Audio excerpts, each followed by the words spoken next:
La economía dominicana ha tenido un desempeño súper interesante en el año 2024.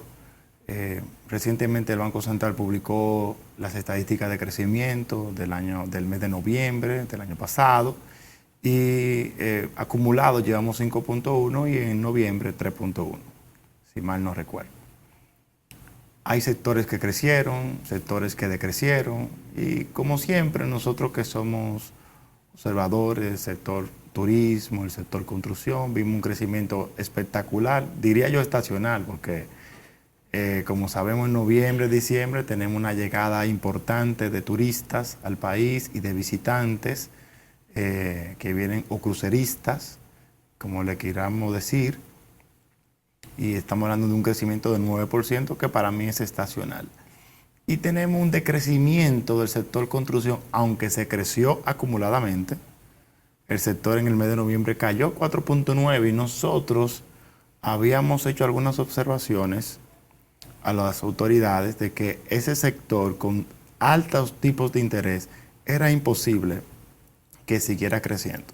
Una de las explicaciones que da el Banco Central es que algunos insumos subieron de precio del sector construcción y que algunos como el cemento, por ejemplo, que subió 3.3%, 3.2%, lo cual golpea bastante. El 40% de un proyecto de construcción son varilla y cemento. Esos son dos elementos sensibles y dos elementos que están en dos grupos oligopólicos, uno monopólico y otro oligopólico aquí. Porque el cemento es oligopolio, eso yo sé.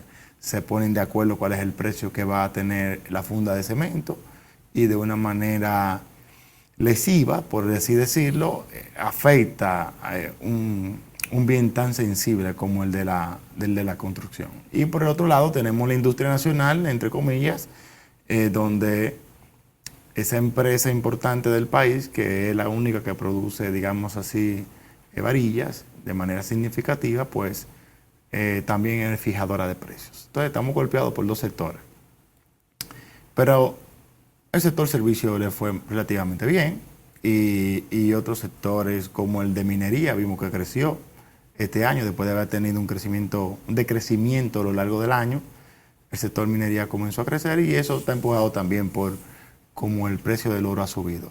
Profesor, ¿cuál es su perspectiva de la economía dominicana en virtud de esos números, viendo que ya República Dominicana es la que más está creciendo de América Latina y vemos que viene un cambio de gobierno de uno de los principales, digamos, nuestro principal cliente y proveedor por otro lado también, como Estados Unidos? ¿Qué opinión le merece? Mira, Francisco, hay que comparar el crecimiento del año pasado con el año 2023. Es evidente que la economía tuvo mucho mejor desempeño.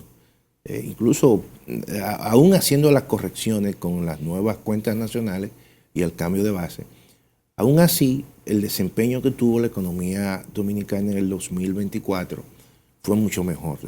Ahí se retomó su senda de crecimiento potencial, al margen evidentemente de los crecimientos sectoriales, como tú bien has explicado, un sector tan importante como el sector de la construcción, que debe representar alrededor del 15%, y que es muy sensible a los cambios en las tasas de interés, claramente manteniendo tasas de interés prácticamente durante todo el año, tasas de interés altas, evidentemente que eso afectó el desempeño de ese sector al margen del precio de los insumos.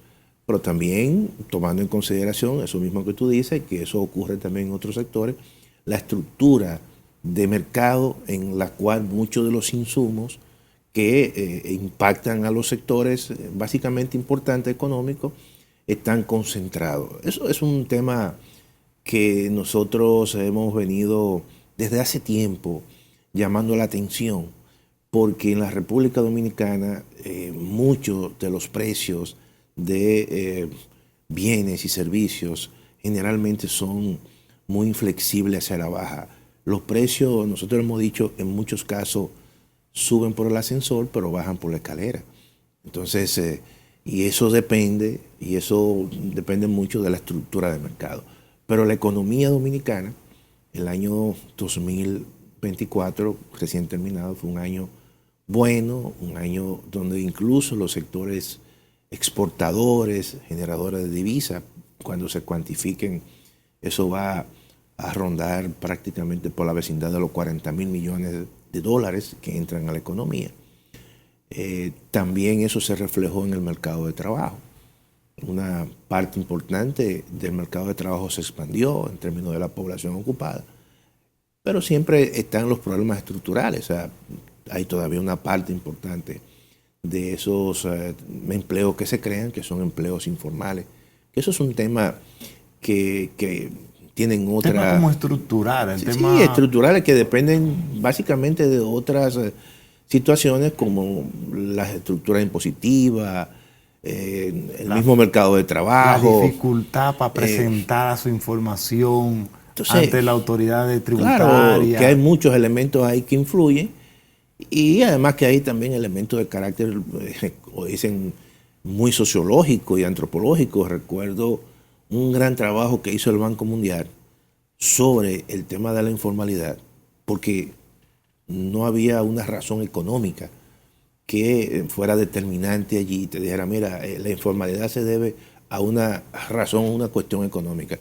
Y recuerdo que un trabajo muy, muy amplio que hizo el Banco Mundial en los años 2000, creo que fue el 2006, y el documento se llama La informalidad, escape, o tenía un nombre, y ahí se presentó en la República Dominicana en el Banco Central, y en ese momento el economista principal del Banco Mundial era un economista de origen colombiano, Guillermo Perry, y él decía que en ese documento trabajaron una cantidad impresionante de profesionales, economistas, antropólogos, sociólogos, psicólogos, tratando de ver y de buscar una explicación por qué la informalidad era un elemento tan determinante en América Latina. El país ahora mismo que tiene la informalidad más baja en América Latina y el Caribe es Uruguay. Y Uruguay, porque hay un tema hasta cultural, Uruguay tiene, me llama la atención que tiene una indemnización al trabajo parecido a la cesantía.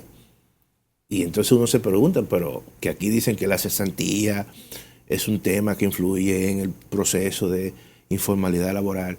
Sin embargo, en Uruguay no existe esa situación. Tienen una informalidad de un 22%. Sin embargo, en la parte tributaria tienen un monotributo.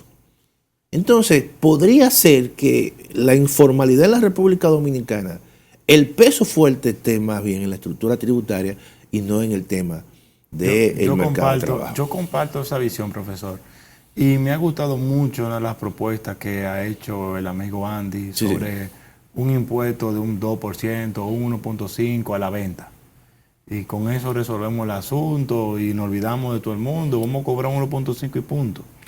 Y eso yo creo que tendría mucho sentido. Es que aquí, cuando una empresa pequeña decide que se quiere formalizar, el problema no es la TCS, señores. No, eso no es el problema. Porque muchas veces, cuando se enferma un trabajador de eso en un centro de mecánica, la medicina se la compra el dueño. Y si hay que pagar algo en la clínica, también se lo compra el dueño. El problema es que tú estar formal implica tener un conocimiento que tú no tienes y que tienes que contratarlo. O sea, tú tienes que pensar en un trabajador que está sentado en un escritorio y que muchas veces el dueño de negocio no sabe lo que el tipo está haciendo ahí. O tener una pequeña iguala. Entonces, ese costo él no lo quiere. Ese es el costo del formalizarse. Y no es un costo caro. Es un costo caro porque es un costo profesional. Entonces, también está esa rigurosidad que tiene el administrador tributario en nuestro país, esa forma en la que se maneja con el contribuyente, de alguna manera crea una distancia. En vez de ser un aliado, un socio estratégico de la empresa, es un árbitro complejo.